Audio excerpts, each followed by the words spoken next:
Hello বন্ধুরা, কেমন আছো সবাই? তো এটি হলো আমার আরেকটি দিনের গল্প, যেখানে আমি স্নান সেরে রেডি হয়ে নিয়েছি আর বাড়িতে কিছু লোকজন এসেছে, তাই রান্নার তোড়জোড় চলছে নিচে।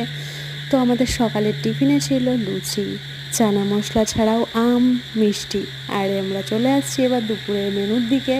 ছিল পটল ভাজা, বেগুন ভাজা, আলু ভাজা এবং ভেজ ডাল।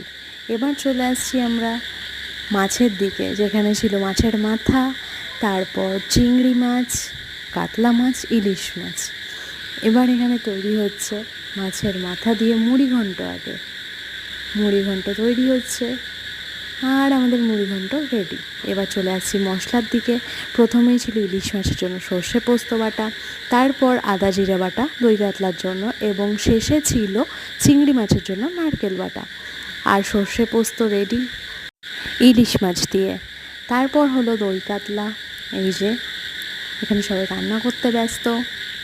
আর এটা হলো চিংড়ি মাছ, চিংড়ির মালাইকারি হবে। তারপর ছিল চাটনি, পাঁপড়, দই, মিষ্টি। এবার আগের দিন যেমন বলেছিলাম আমি যে বাড়িতে কিছু কিছু জনের নিরামিষ ছিল, তাই ঠাকুরের ভোগ আনা হয়েছিল। তো আজকেও তাই ঠাকুরের ভোগ আনা হয়েছে বাড়িতে। তো যাদের নিরামিষ তারা এটাই খাবে। আমার ভিডিওটি যদি আপনাদের ভালো লাগে, লাইক, শেয়ার, সাবস্ক্রাইব অবশ্যই করবেন।